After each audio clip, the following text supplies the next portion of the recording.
Thank you for double-clicking your mouse tonight. You're listening to the Midnight Frightcast in 5, 4, 3, 2, 1.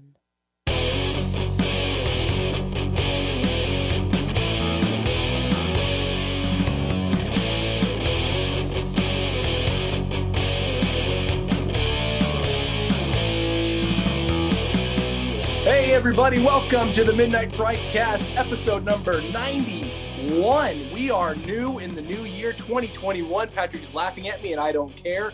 It's Championship Sunday. I've got a team in the championship. Go Bucks. Beat the Packers. I want to see Bucks Bills in the Super Bowl. But we're not here to talk about football today. We are here to talk about horror movies. This is the Midnight Frightcast, again, episode number 91. I am your host, Greg, the movie guy. I've apparently had a little bit of pent-up energy because I don't feel like I've stopped talking since we started this little bit. So let's introduce our others. We've got right below me is Joshua. Happy to below you, Greg. And my right-hand man is Patrick. And you know that I'm working that right hand. It's going to be a good day.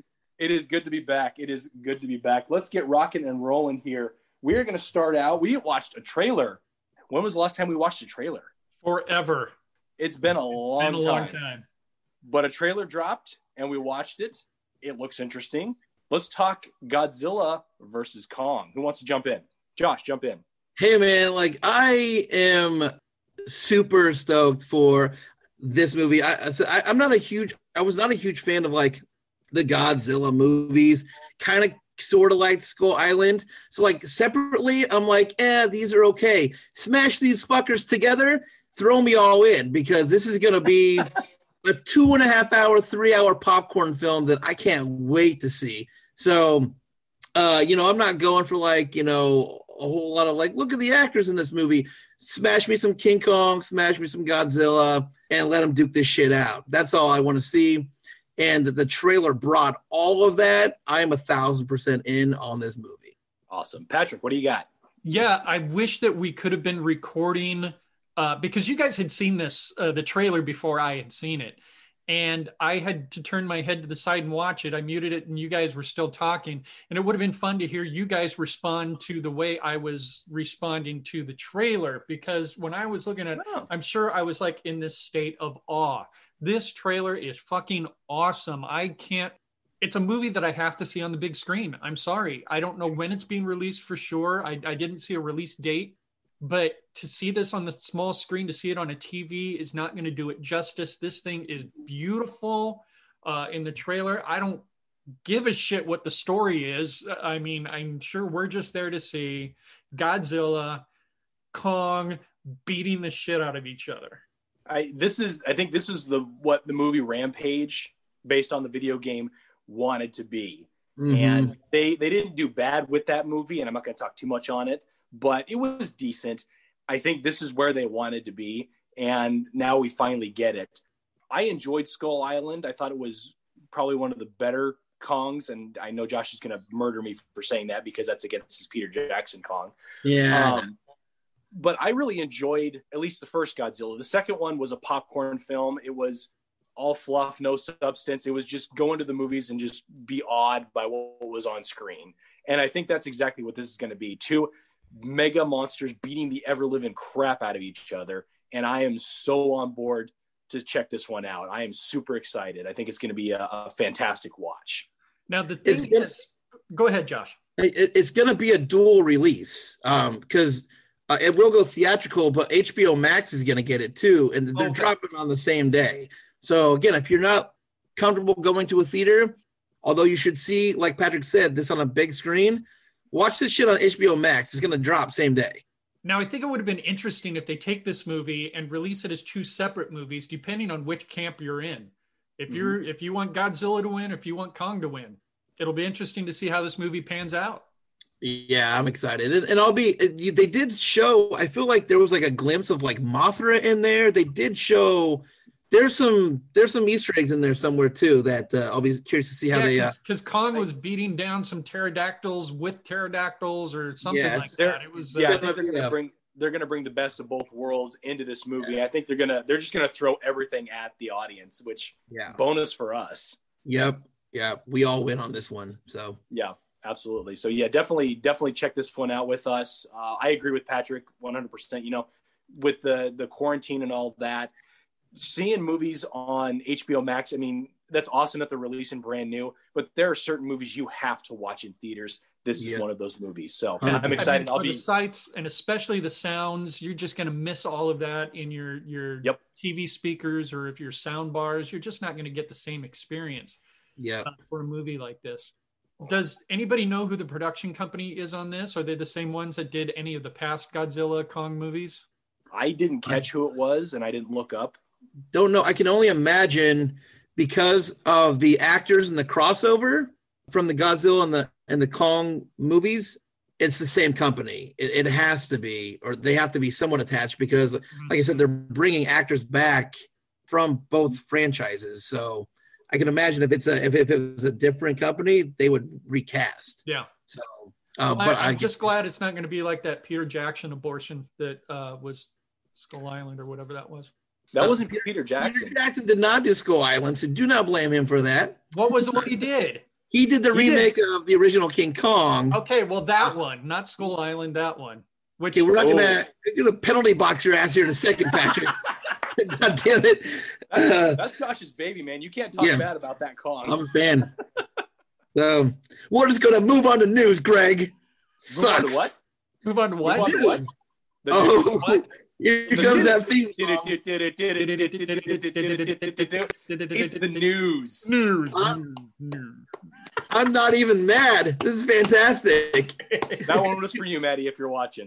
All right. I think Patrick was the only one that had news. So, Patrick, take it away. It's not even really news. We don't have a lot going on. The stupid COVID bullshit is pushing everything back. And speaking of pushing everything back, Quiet Place 2. One of the movies I am really, really looking forward to this year. It was originally supposed to release on March 8th of 2020, almost a year ago, 2 months shy of a year ago. Moved it into September of 2020. And then they moved it to April 23rd of 2021. But it doesn't seem like it's going to happen then, because they now announced that they moved it to September 17th. So it's pushing all the way to the fall of this year. Happy birthday to me. Is that your birthday? Well, the 14th is, but it's close enough. Okay. So, I mean, here's that thing. They think it's good enough that it demands a theatrical release. I don't doubt that in any way, shape, or form. But I guess that kind of, everybody's doing that thing where they're doing a theatrical release plus, well, in this case, HBO Max or whatever streaming. Right. And are they doing themselves a disservice by having it wait so long that people maybe don't give a shit at that point? Or is it going to be at the point where maybe we've caught up with some of these vaccinations and people are finally getting back into the theaters? I think that people are playing it safe right now and making those decisions to move their film to the fall just so they get a spot on the calendar. Because if you wait too long and go too far into the year and this shit's still not done and your release date's coming up and now, I want to move it to the fall, there may not be a spot for you.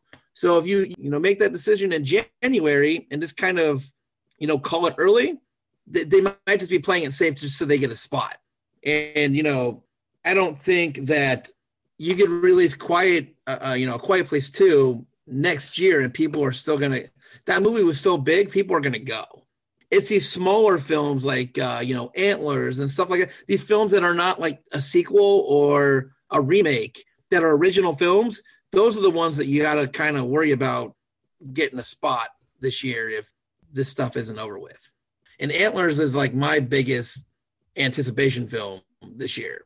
No, I think it's a wait and see at this point. We've come a long way since last March when everything got shut down that we're actually getting release dates, but there's still so much up in the air that, you really can't trust what could happen. And especially with all the political stuff going down, I'm sure that's going to drive a lot of this. And I'm not trying to get political here, but it's going to factor into this, whether there's another massive shutdown and if theaters get shut down during Quiet Place 2's release date, all of a sudden they just got screwed royally. Right. So I think they're erring on the side of caution right now, and it sucks. But exactly like you said, Josh, A Quiet Place 2 is a big enough movie that it will bring people into theaters. And if the production studio has a chance to capture any of that, I think that's the best way to do it.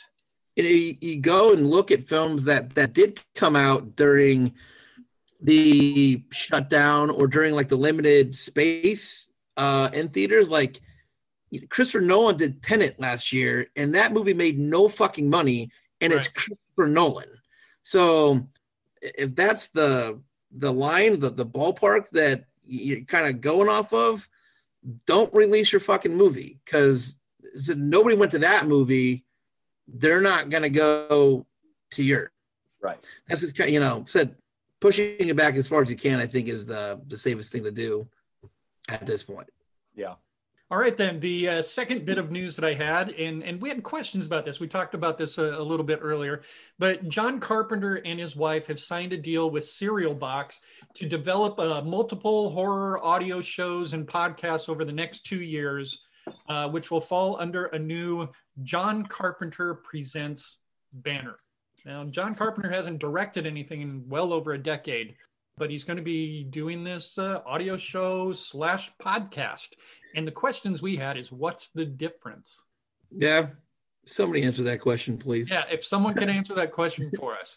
Overall, it's something I'd probably tune into a couple times, see what it's like. It's not something I will probably, chase, but I'd listen to it. I think it could be interesting depending on what they do. The way that I'm kind of seeing it is, if he turns this into like a 1950s radio program where he's actually telling stories, I think that could bring in a whole new audience or a whole new interest in how horror movies are consumed. Yeah. One of the biggest things about horror movies is you lose a lot of suspense and anticipation as soon as they show whatever the villain is or whatever the creature is. And if you go full on audio show, podcast, storytelling version, however you want to call it, I think it opens the door up to allowing listeners to utilize their imaginations, which is one of the most terrifying places that anybody could be. Yeah, I like your use of the word radio show, because I guess that would be the modern day version of, like the audio show is a modern day version of the radio show. That would be interesting if he pulls forward something like that, where he has multi-talented cast presenting a radio show instead of him just telling a story. And then the podcast is him talking about it or interviewing people about horror itself. So yeah, I would be interested to see what the content ends up being. I also could wonder if it's going to be kind of a multiverse kind of thing where because it is John Carpenter Presents, Shockwaves did a thing where they brought in other podcast shows, but it was just part of like what Shockwaves put out. So it could be him bringing in other horror kind of podcasts too, and it just goes out on his platform to get exposure to other people as well. But yeah, it'll be interesting. You said Greg saying that whole having people come in and tell stories and stuff.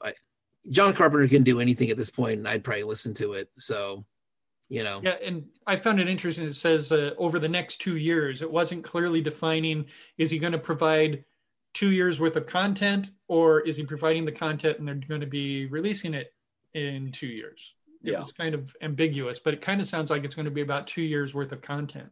Yeah, that'll be cool. And what if they decide it's a failure within the first 4 episodes? Are they going to keep him to a contract of 2 years? John Carpenter, man, like I know. How can you walk away? It's a following, I mean, he doesn't have to bring anybody new in. He's got enough people, following him that I don't think there's anywhere he could fail. So right. All right. That was that was the news. I can't wait to see that live again one day. Rolling right along. Yeah. We've been watching some stuff. A lot of stuff. We haven't been on for 3 or 4 weeks now, so it's been a while. We're going to talk about what we've been watching. Josh, what do you got? You know what? Mine's going to be pretty short. We know that. Yeah, and so will my list. Thanks, Patrick. So the show I've been really watching and trying to get through, a lot of my stuff lately has just been me watching repeat movies because I'm doing other stuff. And so it's just been background noise.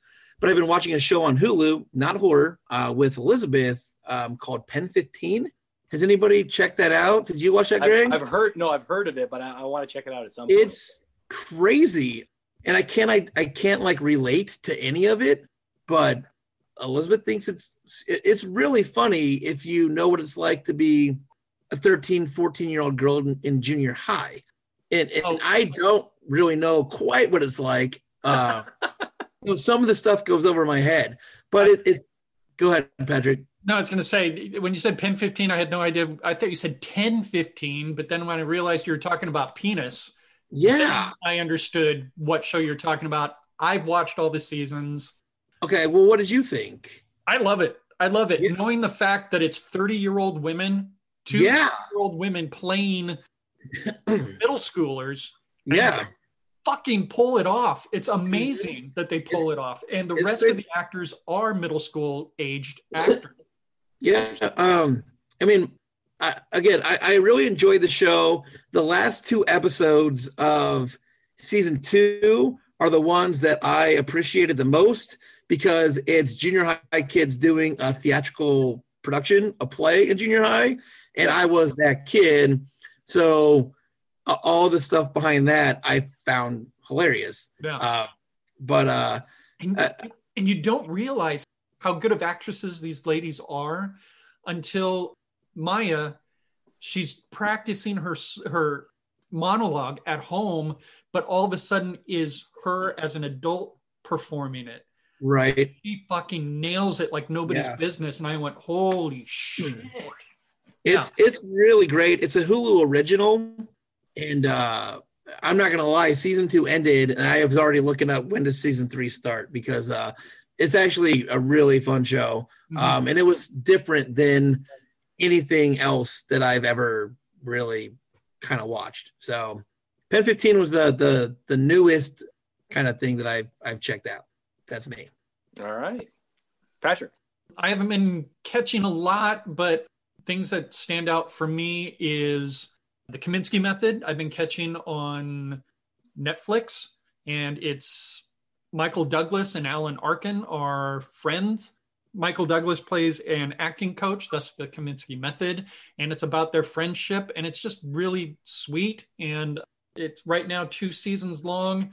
They committed to a 3rd season, but unfortunately, Alan Arkin is not going to be in the 3rd season, and I don't see how the show's going to survive without him because he's such an integral part of it. Really enjoy that. On CBS All Access or whatever it's called, I've been catching The Stand. There's parts of it I really like. There's parts of it I shrug my shoulders at and kind of tilt my head sideways. For the most part, I'm enjoying it. And then finally, I've been watching movies for the 15-minute Frightcast. If you haven't caught the 15-minute Frightcast, check out our podcast list. They are bonus episodes I've been doing where I bring in a special guest, they pick the movie, and then we review it together. And so far this year, we've done Sinister, Evil Dead, 13 Ghosts, and coming up shortly will be Dr. Sleep and Jaws. You have done more 15-minute Frightcasts this year than this is our first podcast of this year. And it took 6 days? What, I don't even know. 24 days. 24 days to like get one going. So good on you for knocking through those 15-minute ones.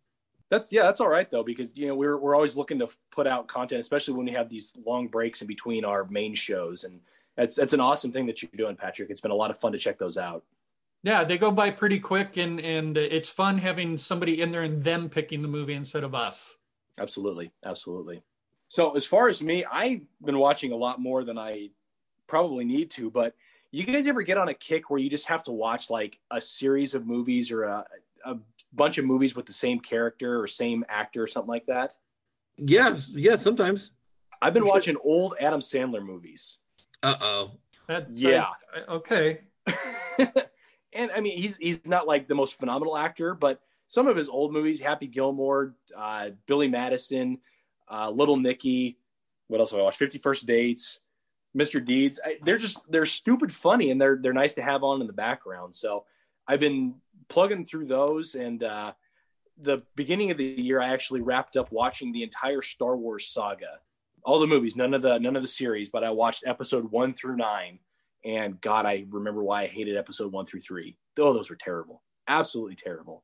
But one of the biggest things that I wanted to mention was a show that dropped on Netflix called The History of Swear Words, and I would love to do a podcast on this. I know it's not horror, but God damn it, it is funny as hell.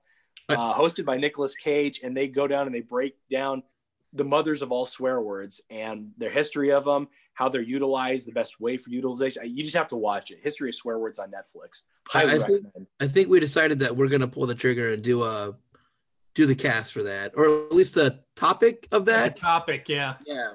That would be awesome. Oh, that would be so much fun, especially with Maddie on here.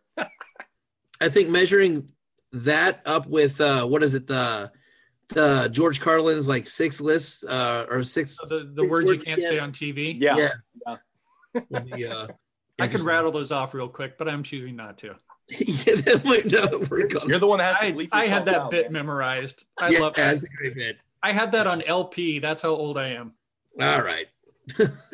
So that is what we have been watching. We don't really have a topic, so we're going to jump right into our feature or review for today, which was the movie Hunted, dropped on Shudder. It's a 2020 release, and Patrick has got the details. Now, I've got a question, though, because when you go to Shudder, they say it's a 2021. Do they really? Yeah. Mine said 2020, but yeah, bring it up. Double check. But I'll go ahead and read this. You can bring it up. Hunted, either 2020 or 2021, running about an hour 27 on Shudder. Eve meets what she thinks is a charming guy in a bar. Yet things go terribly wrong once she realizes she has come across a psychopath and his accomplice. They engage in a death chase until she decides to fight back with the forest as her only ally. IMDb rating 5.5, Metacritic score rating 47%, and I guess the movie is too new that it is not yet on Rotten Tomatoes. So pull it up here on Shudder, and mine says 2020. Okay, I must have been smoking crack. That's okay. I mean, It was released early or late enough in 2020 that I guess you could consider close enough, but what have you. It dropped on Shudder in 2021. Oh, there's that line you could ride, you know what I mean? Like yeah. So we watched our first new release of 2021. Yeah, there you go. Very possibly. We'll go with that. Greg, do you have a reason we usually go with why you picked that movie? Do you have a... You know, one of the biggest things that I'm going to be looking for this year is new releases. I feel like I burned myself down quite a bit trying to get as many 2020 releases for our end of year podcast last year. And that's just me being a procrastinating wank. So I'm going to try and actually be organized this year and try to catch as many new movies and recommend as many new movies as I can. Right. You know, how many times have people seen Halloweens and the Shinings and the Exorcists and whatever, what have you? We don't need to comment on it again. People know if they like it or not. So I feel like our best reviews come from the movies that are either unsung or new. And so that's kind of why I went with this one, because it was the newest one that I could find. And it also looked like it had an interesting premise. I'm kicking myself for that now, but we'll get into that in a little bit. Yeah. So, Hunted. Who wants to start? I thought the poster was very intriguing. That's about... And see you later, guys. All right, we'll see you next time. You mean that one? That is... We're just really jumping in, aren't we? That is like right there. That's 80 minutes into the movie is where that photo is from. That's 80 minutes into this fucking movie. So out of an 87-minute movie, that's 80 minutes in. Yeah. So, for the visually impaired who are just listening to the podcast, Greg had just shown basically it was the cover art for the film that is on Shudder, and that's what made it look super, super interesting. But it's like literally the start of the third act or halfway through the third act. Yeah. It took a while for this movie to get going. I'm not going to beat around the bush on that. It took a while to get going. I thought things were pretty interesting leading into it, but there was more between the two guys than there was the guys and the hunted. Well, I mean, everybody was hunted in this damn thing. And before things really got rolling, and it did establish how freaking psychopathic the main guy was. But I wanted to see more of the hunt/revenge hunt going on a lot earlier. The story was also set up by the mother and the son. Oh, sorry, Greg, what? We're not spoiling on this because it's brand new, right? Right. I mean, there's not a whole lot that is spoiled on this because it's a typical hunted revenge film. That's fine. I just wanted. I don't know if that had come up. So yeah, no. It started off with the mother and the son talking, and I did like how they brought that back later on in the movie. I mean, I'm not spoiling anything by saying that, because I'm not saying what happens when that reveal happens. But I did like that they went back to that. I had a lot of problems with the prologue, though, the whole story of Nicodemus and everything else going on in there, because it didn't really tie in with the rest of the movie, or if it did, they didn't do a good job of it. No. The beginning of that, the whole graphic novel shot was really incredibly done. And I was anticipating that this was going to get into like a religious type movie. I don't know if you felt that also. Yeah. And I was sitting there waiting, and you could see bits and pieces of the story, but towards the end, you're like, why did you go to that much depth in the beginning and then barely pick it apart? So that was just me. Never brought it back around. No. Ever. Go ahead, Patrick. No, I was going to say, and for the emphasis that they had with the forest being a power, that they didn't pan that out. Even at the end, the forest had very little to do with it. Oh, and I want to talk about that too. Damn it, and we can't spoil. Try to dance around it if you can. It's too tough. Okay. You know what? Spoiler. I'm going to spoil right now. We're going to spoil. This is a spoiler right now. I will tap my head when we're done if you don't want to listen. So they talk about the whole forest being a power, and you can see little pieces of that with like the crow and the raven or whatever when that came about. And the little bugs and animals was interesting. But the very end of this, they go out of the forest. And the one piece that connects the beginning to this to the end is done in like a setup real estate house with a dog that kind of looks like a wolf. Why wouldn't you just be in the forest? I mean, you were right there. Well, and then the chase through the cornfield. Right? It's like, okay, and they're out of the woods into a cornfield. To a construction site. Okay.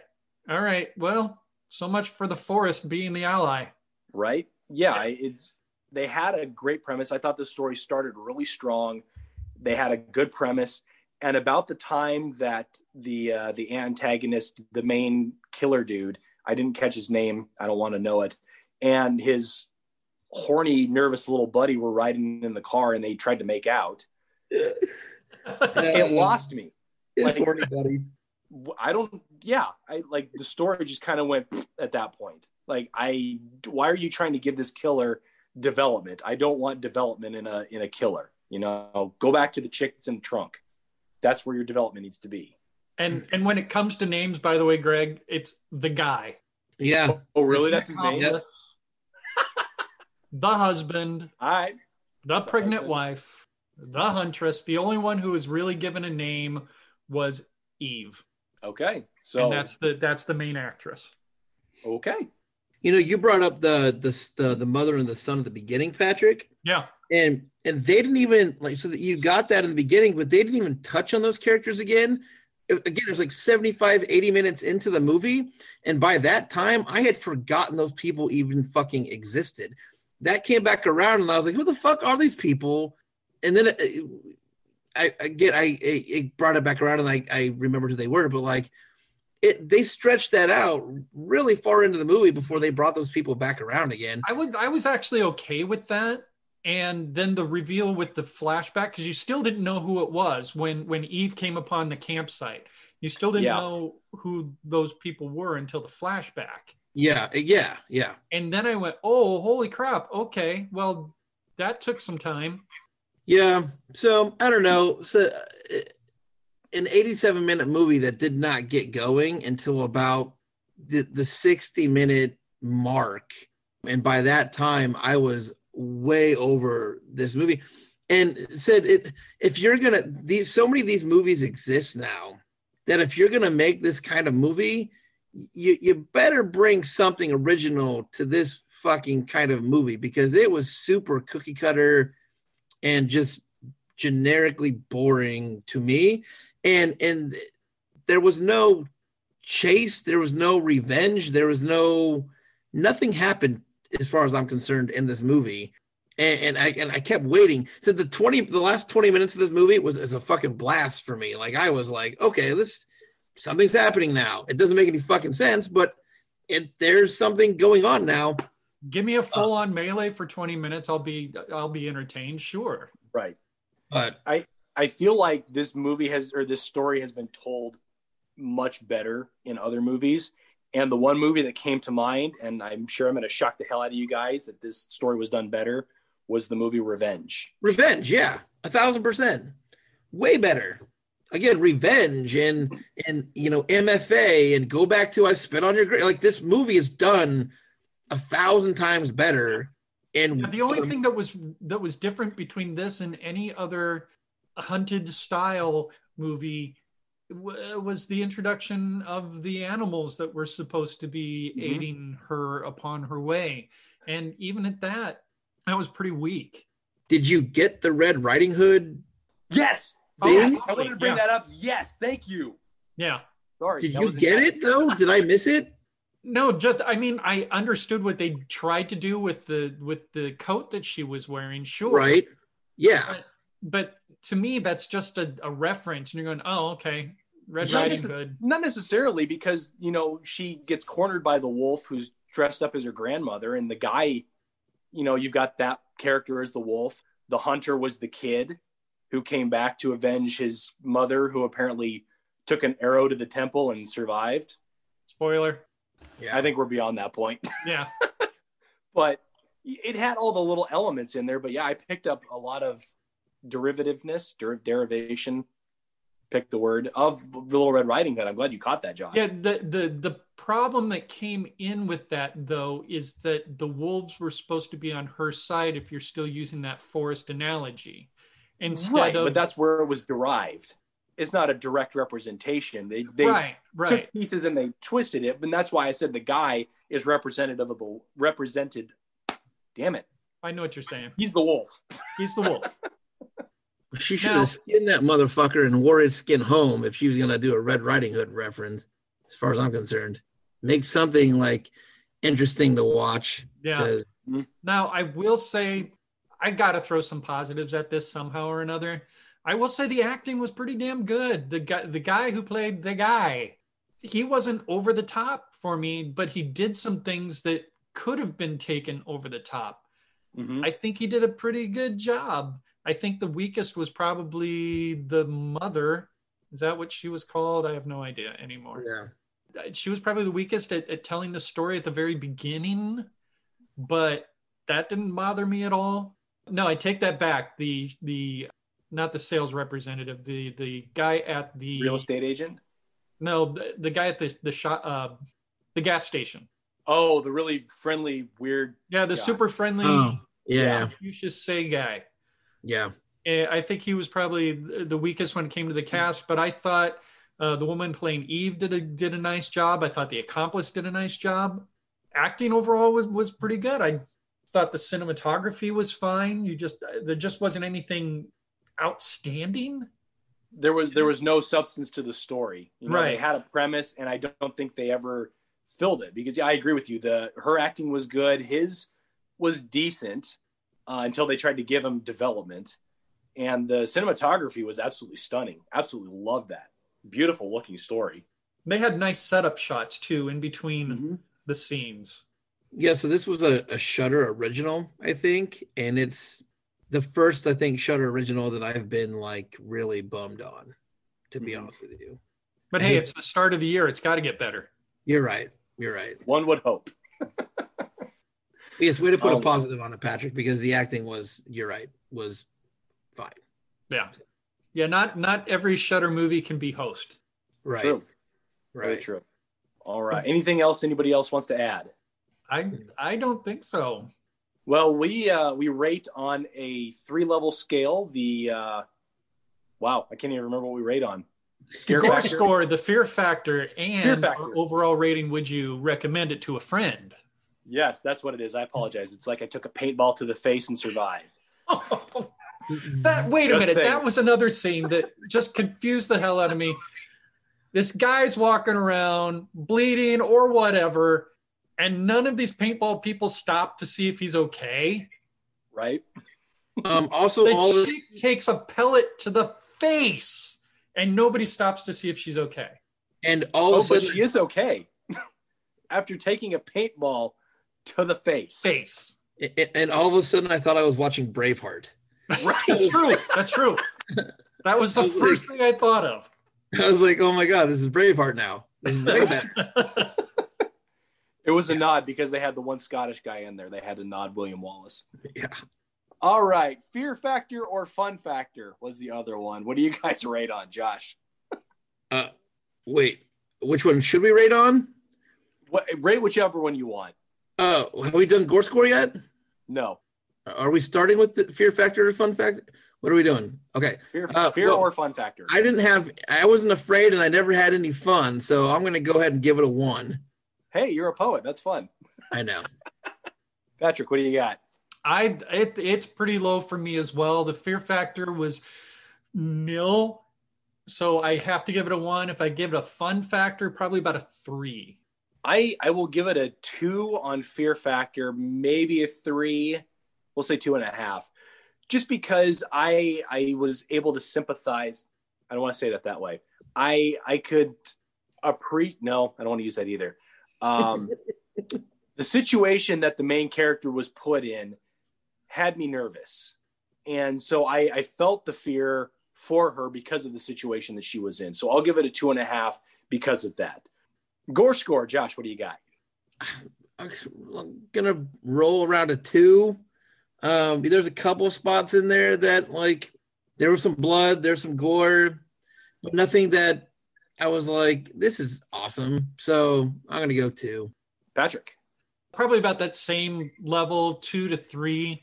We saw some blood. We saw an open wound. We really didn't see a ton of gore itself. Some of the violence was insinuated as opposed to seen. So yeah, 2 to 3. I'm going to give it a 4. And the one scene that bumps it up from a 2 or a 3 is the scene with the guy and the huntress with the arrow, both going in and when it comes out. I think that gives it enough to bump it up 1. So I'm going to give it a 4. And overall, would you recommend? No, I'm going to say maybe a 3, 3.5 in that area. If somebody came up to me and asked they're interested in a movie in this style, this genre, I would tell them to go seek out Revenge, go seek out MFA, go seek out something else. But Hunted it may be somebody's cup of tea. It just wasn't mine. I would steer somebody in a different direction. Okay. Patrick. I'm a little higher than that. I give it a 4. I think there's still something there. It just wasn't for me. Yeah, 4. I am going to say I will give the last 20 minutes of that movie like a 6 or 7, though. Mm-hmm. Yeah.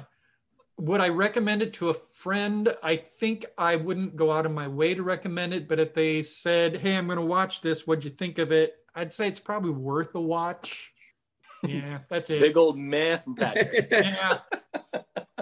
I actually agree with you, Patrick. I think this film does have some redeeming qualities in the cinematography. Her acting up until probably the last third of the movie, I think, was pretty good until she kind of loses her mind. I don't know that I could feel good about myself recommending this to somebody.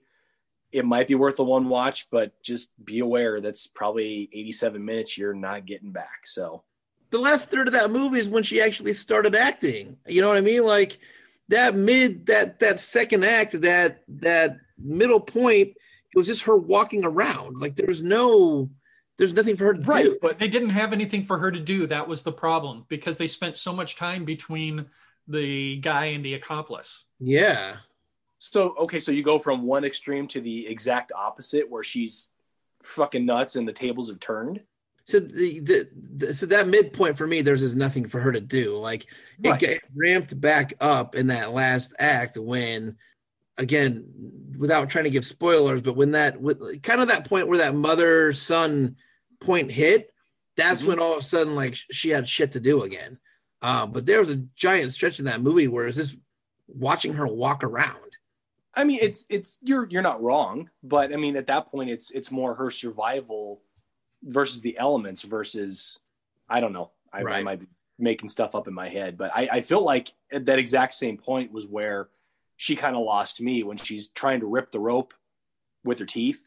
Like all of a sudden she's taking on the elements of the animals. Right. Yeah, a little feral at that point. Yeah, which that one's where it lost me. And then you go right into the paintball game and the cornfield, and something was happening though. It was cool. I get it, but at that point you're always so far gone that it's just like, why? Just why? Yeah. All right. Does anybody have anything they want to plug at all, or anything they want to mention? No, I don't think we have anything to announce yet. So, all right. Well, keep an eye out on the Midnight Fright Cast channel. Josh, did you have something? Sorry. No. Oh, okay. You looked like you were going to say something. No. Keep an eye on the Midnight Fright Cast channel. We've got Patrick rocking some 15-minute podcasts out there for us, keeping us relevant and afloat. Not sure when we'll be back, but hopefully we'll be back with a better movie. And Patrick, you want to take us home?